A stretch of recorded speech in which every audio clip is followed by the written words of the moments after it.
Hello friends, welcome to my channel. இன்றைக்கி நம்ம என்ன பார்க்க போகிறோன்னா, குழம்பு மிளகாத்தூள் எப்படி அரைக்குதுன்ட்டு. நான் அதுக்கு 1 கிலோ மிளகாய் எடுத்திருக்கேன், 1 கிலோ தனியா எடுத்திருக்கேன். இப்போ என்னென்ன மசாலா நம்ம அதுக்கு கூட ஆட் பண்ணணும்னு பார்க்கலாமா. 100 கிராம் மிளகு. இந்த மசாலா எல்லாமே நம்ம லேசாக வறுத்து சூடு பண்ணி எடுத்துக்கிட்டு போகணும். மிளகாயும் தனியாவையும் ஒரு 1 ஹவர் வெயிலில் காய வச்சா போதும். ரொம்ப நேரம் காய வச்சோம்னா தூள் குறைஞ்சி போயிடும், மிளகாத்தூள் குறைஞ்சி போயிடும், கலரும் மாறிடும்.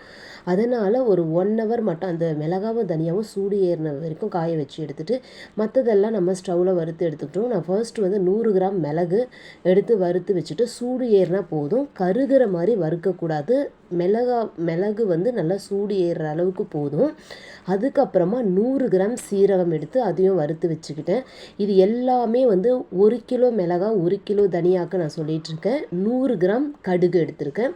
100 கடுகை கருகிடக்கூடாது, லைட்டாக அந்த பொரியிற ஸ்டேஜில் நம்ம வறுத்து எடுத்து கொட்டிக்கணும். அதே மாதிரி கடுகு 100 கிராம் வறுத்து எடுத்துக்கிட்டேன். அதுக்கப்புறம் வெந்தயம் எடுத்துருக்கிறேன். வெந்தயம் நான் 50 கிராம் எடுத்துருக்கிறேன். அளவுக்கு அதிகமாக போடாதீங்க, போட்டிங்கன்னா கசப்பு ஏறிடும். அதனால் அளவுக்கு அதிகமாக வேண்டாம். 50 கிராம் 50 கிராம் வெந்தயம் போதும். அதை கருகாமல் ஒரு பொன்னிறமாக வறுத்து எடுத்துக்கணும். பாருங்கள் நான் எப்படி வறுத்துருக்குறேன்னு சொல்லிவிட்டு அது மாதிரி நீங்கள் வறுத்து எடுத்துக்கோங்க. அதுக்கப்புறமா இதில் என்ன ஆட் பண்ணணும்னா சோம்பு நான் ஒரு 25 கிராம் எடுத்துருக்கிறேன். நம்ம 25 கிராம் போதும். இது மாதிரி வெயிட் மிஷினை உங்கள் கிச்சனில் நீங்கள் எப்போவுமே வச்சுக்கோங்க, அது நமக்கு ரொம்ப யூஸ் ஆகும். சோம்பு நான் வறுத்து எடுத்துக்கிட்டேன். அதுக்கப்புறம் துவரம்பருப்பு எடுத்துருக்கேன்.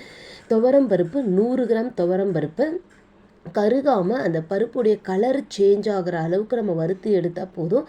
அது நல்லா கடகடன்னு வரணும். அது மாதிரி ரொம்ப கருகக்கூடாது. துவரம்பருப்பு வறுத்து அந்த அந்த ஸ்மெல்லே நமக்கு வரும். அந்த பருப்பு நல்லா ஃப்ரை ஆகிடுச்சுன்னா அது ஒரு ஸ்மெல் வரும். அந்த ஸ்மெல் ஸ்டேஜில் நம்ம அதை எடுத்துக்கணும்.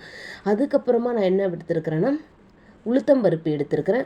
உளுத்தம்பருப்பு 50 கிராம் எடுத்துருக்கிறேன். அதுவுமே பொன்னிறமாக வறுத்து எடுத்துக்கணும், எதுவுமே கருகிடக்கூடாது. அதுக்கப்புறமா கசகசா எடுத்துருக்கிறேன். கசகசா ஏன்னா நம்மளுடைய வயிற்று ரணத்துக்கு அவ்வளோ நல்லது, அதனால் கசகசா ஆட் பண்ணியிருக்கிறேன். இந்த 1 கிலோ மிளகாய் 1 கிலோ தனியாவுக்கு நான் 200 கிராம் மஞ்சள் எடுத்துருக்கிறேன். அளவுக்கு அதிகமாக மஞ்சள் சேர்க்க வேண்டாம், ஏன்னா நம்ம சமைக்கும் போது கொஞ்சம் மஞ்சள் பொடி போட்டு இது பண்ணுவோம். அதிகமாக மஞ்சள் சேர்த்துட்டோம்னா மிளகாத்தூளுடைய கலரே மஞ்சளாக மாறிடும், சிவப்பு கலரில் வராது. அதனால் 200 கிராம் மஞ்சள் போதும். இது எல்லாமே நான் வறுத்து எடுத்து ஒரு பிளேட்டில் வச்சு கொஞ்சம் நேரம் ஆற விடணும்.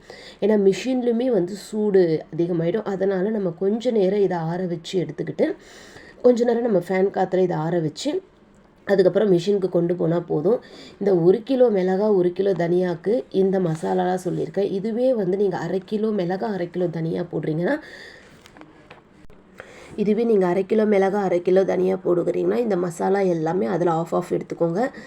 இது நம்ம வீட்லேயே தயார் பண்ண மிளகாத்தூள். இது அவ்வளோ இதுவாக இருக்கும். நான் இதை ஆற வச்சாச்சு, ஃபேனில் வச்சு ஆற வச்சுட்டு அதுக்கப்புறமா நான் இதை மிஷினுக்கு எடுத்துகிட்டு போயிருக்கிறேன். நான் நேற்றுக்கே மிளகாவும் தனியாவும் வெயிலில் காய வச்சு எடுத்து வச்சுக்கிட்டேன். அதை பாருங்கள், அது ஒரு பக்கெட்டில் போட்டு நான் மூடி வச்சுட்டேன்.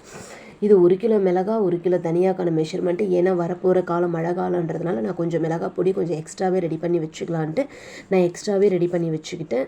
ஏன்னா மழையில் நம்மளால் மிளகாய் காய வச்சு இது பண்ண முடியாது, ஸ்டோரேஜ் பண்ண முடியாது. அதனால் எடுத்துகிட்டு நான் இப்போ மிஷினுக்கு கிளம்பிட்டேன். மிஷினுக்கு போயிட்டு அரைச்சிட்டு வந்துட்ட பிறகு என்னுடைய மிளகாய் பொடி எவ்வளோ சூப்பராக இருக்குதுன்னு நான் உங்களுக்கு காட்டுறேன் பாருங்கள். மிஷினுக்கு வந்தாச்சு.